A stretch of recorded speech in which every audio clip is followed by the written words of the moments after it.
Bem-vindo, doutores! No vídeo de hoje nós vamos tratar sobre as especialidades médicas mais processadas e também como se deu o aumento expressivo da judicialização da saúde no Brasil.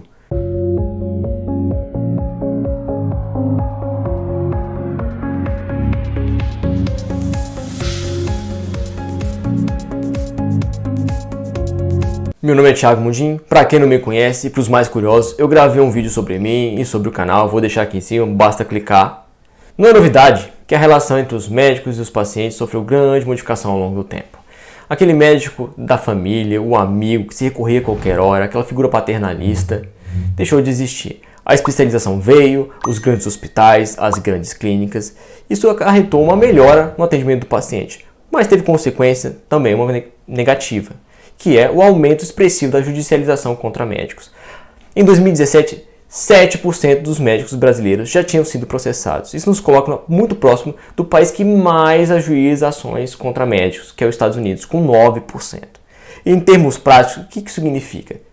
Em 2017, a cada hora, 3 ações eram juizadas contra médicos. Ao todo, eram 70 ações por dia. É uma situação curiosa, porque o direito médico no Brasil é uma disciplina muito nova. Eu mesmo, em 2000 a 2005, quando eu fiz minha graduação na UNB, sequer tive a disciplina de direito médico.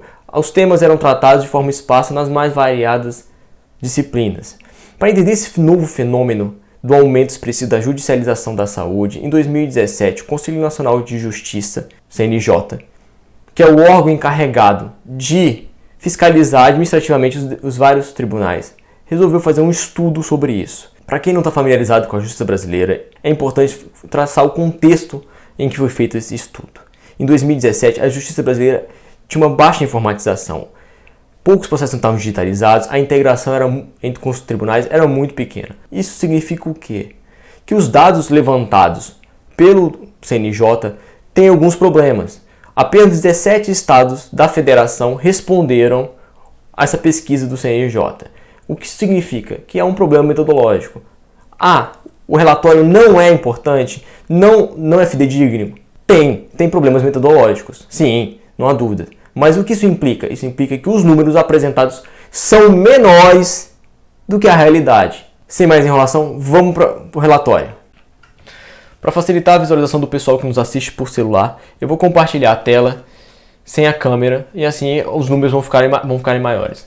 Nessa parte do relatório, o CNJ traz a quantidade de processos na saúde distribuídos por ano em primeira instância. Como vocês podem ver, em 2008 foram ajuizadas 41 mil ações ligadas à saúde. Aqui é importante ressaltar, nem todas as ações são contra médicos, mas grande parte delas sim. Então esse relatório não especifica se é contra médico, plano de saúde, mas dá um panorama geral. Esse número foi caindo.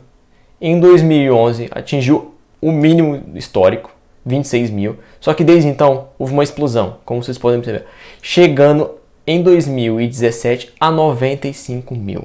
Em 2017, o quadro geral era o seguinte: na primeira instância tramitavam 498.715 processos, distribuídos pelos 17 justiças estaduais que responderam ao CNJ. Nos seus respectivos tribunais de segunda instância, tramitavam 277.411 processos. Se vocês observarem, entre 2008 a 2017, houve um crescimento de 150% no número de demandas anuais ajuizadas em primeira instância. No cômputo geral, calculando tanto a primeira instância como a segunda instância, neste período houve um incremento de 50%. Em termos concretos, há 15 anos, 1 a cada 20 médicos eram processados. Hoje, esse número subiu para 1 a cada 5 médicos são processados. Isso quer dizer o quê? Antigamente, para você encontrar um médico processado, era necessário uma reuniãozinha de final de ano para encontrar alguém que tinha sido processado. Hoje, basta você juntar seus amigos e ir para uma mesa de um bar que, com certeza, estatisticamente, um deles vai ter sido processado já. Agora vamos entender melhor como essa distribuição se dá por estado. Nessa parte do relatório do CNJ, nós podemos observar a evolução do ajuizamento de ações ligadas à saúde de 2008 até 2017, distribuídas por estado. Como eu havia adiantado, os números são mascarados quanto mais antigos, porque havia um problema na informatização. Vamos tomar, por exemplo, o Tribunal de Justiça do Distrito Federal. Aqui. Ele em 2008 não havia nenhuma ação. Em 2009 também não. Ou seja, com certeza esses dados estão errados, eles estão mascarando. Havia ações, só que elas não foram computadas. Por isso nós vamos utilizar os estados que melhor apresentaram os dados, que são Santa Catarina e o São Paulo. Se você observar, em Santa Catarina, em 2008, 182 ações haviam a ser ajuizadas. Esse número cresceu de forma exponencial, atingindo em 2017 12.300 ações. Já em São Paulo, o número era de 2.317 ações e cresceu para 23.465 ações em 2017. Fica claro que em Santa Catarina esse número cresceu 65 vezes e em São Paulo cresceu quase 10 vezes. Apesar desses dados serem de 2017, eles ainda são válidos e demonstram que a situação hoje ainda é pior. Como prova disso, posso trazer os números da Justiça Federal levantados por causa da pandemia em 2020 pelo CNJ. Em 2020, haviam 265.468 processos na Justiça Federal. Só o TRF da 4ª região, que abrange Paraná, Santa Catarina e o Rio Grande do Sul, era o campeão com 93.402 ações.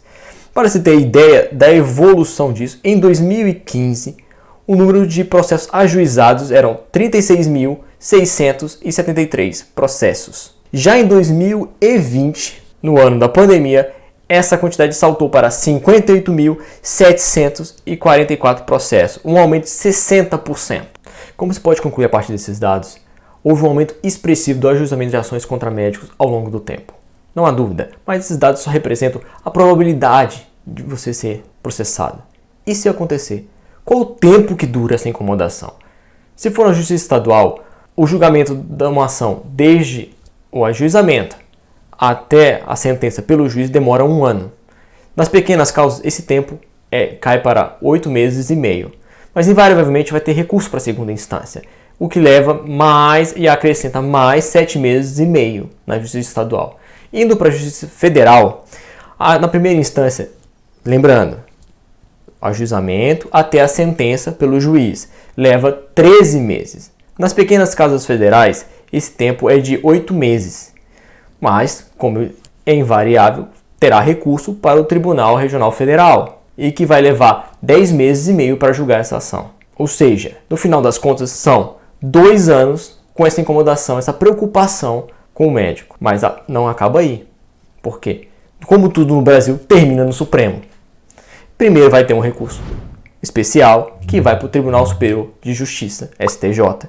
Depois teve um recurso extraordinário que vai para o Supremo Tribunal Federal, o que vai acrescentar mais tempo ainda. Segundo eu levantei, o julgamento de cada um desses processos levaria 1 ano.